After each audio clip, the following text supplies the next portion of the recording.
strumming but something doesn't sound right. It's stiff, it's messy, and it's just not grooving. The worst part, you probably don't even know what's going wrong.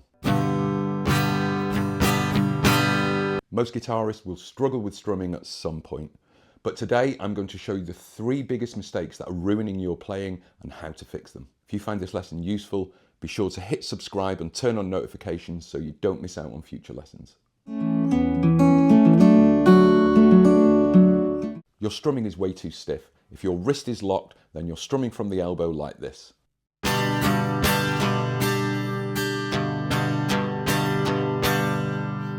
Then your playing is going to sound forced, uneven, and just off. Instead, imagine your wrist is on a bungee cord, loose, fluid, responsive.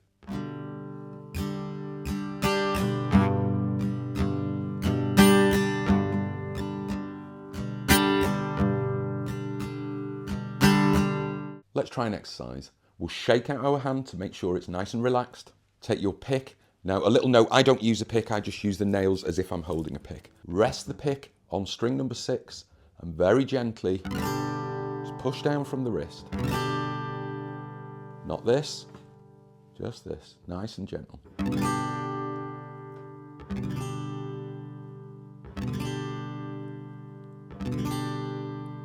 Now we'll add some upstrokes. Nice and gentle, keeping a steady beat. As you can see, all of this is just coming from that nice loose wrist. So let's do an exercise. We're going to use just 3 simple beginner chords, G, D, and C. We're going to play a full bar on each chord, and we will be marking all 8 beats, so quaver beats within there if you understand your note values. But in simple terms, 1, 2, 3, and 4 are strummed in the downwards direction, and all the words and the offbeat come upwards, okay? So after 4, 1 and 2 and 3 and 4 and 1 and 2 and 3. And we're going to the D and 1 and 2. Nice relaxed wrist. 4 and C and 2 and 3. Let's go back to the D. 4 and D. 2 and 3 and 4. Back to G. 1 and 2 and 3 and 4 and D. 2 and 3 and 4 to the C. And 2 and 3 and 4 to D. And 2 and 3 and 4 and G.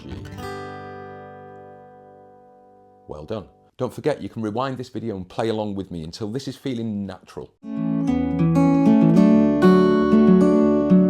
Mistake number 2. Your timing is all over the place. If you're speeding up, slowing down, or not locking into that groove, here's why.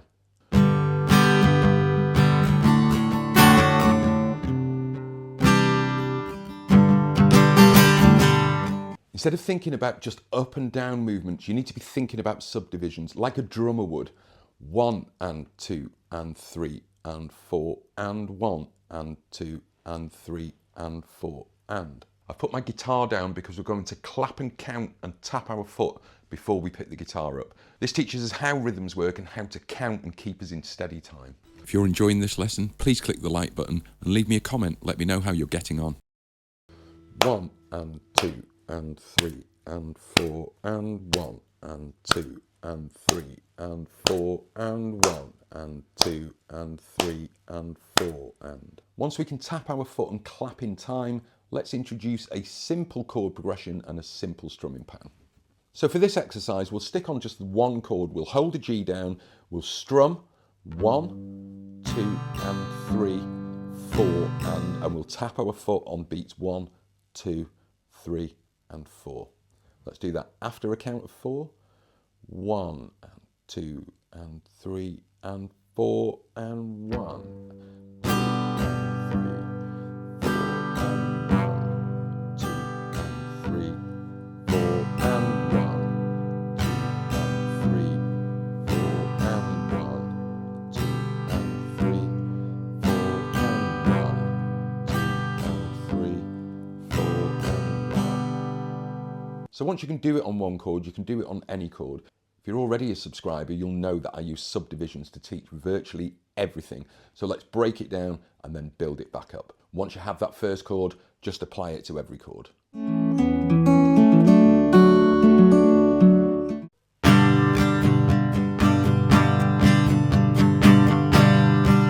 This happens when you use zero dynamic accents and variations, but listen what happens when I just add some accents.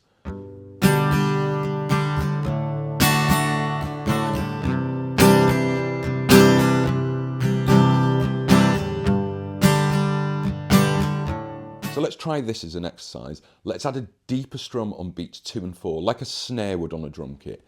As always, we'll subdivide, so let's just use a G chord for now. We can introduce the chord changes when we have the dynamic levels right. So let's try beat 1 with a gentler strum on these low strings here. 1. Now 2 is that snare beat, so we're going to go high. We'll hit maybe 4 strings, but we'll dig in a little deeper. Let's practice that. 1. Tap, strum.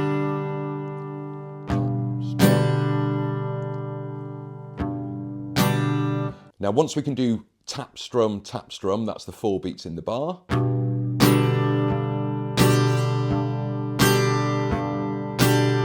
There are upbeats we can add in there.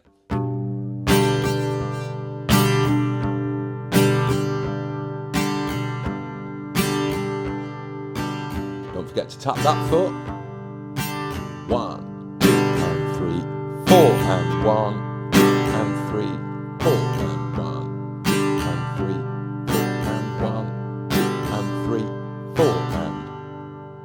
As always, once you can play it on one chord, you can play it on every chord, so we'll just bring all this together. So these subdivisions really work. It takes away the need to have to think about what chords come in next, when really all we want to do is work on the right hand, or vice versa.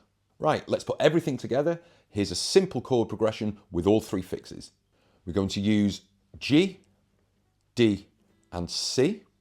We're going to strum with a loose wrist. We're going to tap our foot to keep steady timing, and we're going to put dynamic accents on beats 2 and 4. I'll give you a quick demonstration and then join in. So that would be 1, 2 and 3, 4 and D, 2 and 3, 4 and C, 2 and 3, 4 and D, 2 and 3, 4 and we're just going to repeat that, okay? After a count of 4, join in with me. One last reminder, loose wrist, tapping foot, dynamic beats on 2 and 4 like a snare drum. Let's go. 1, 2, 3, 4 and 1, 2 and 3, 4 and D, 2 and 3, 4 and C, 2 and 3, 4 and D, 2 and 3, 4 and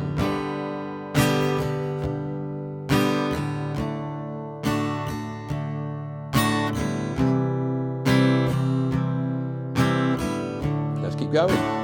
3, 4 and 1. Tap that foot. 3, 4 and D. 2 and 3, 4 and C.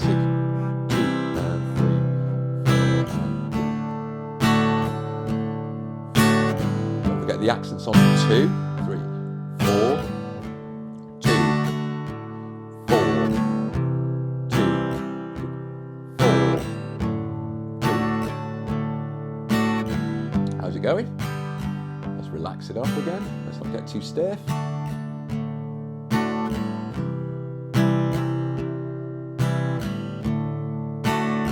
One more time, guys. Let's do it.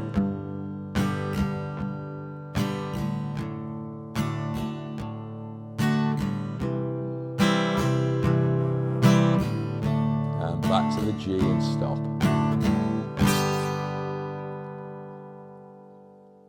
So that's it. 3 common mistakes many beginner guitarists make and how to fix them.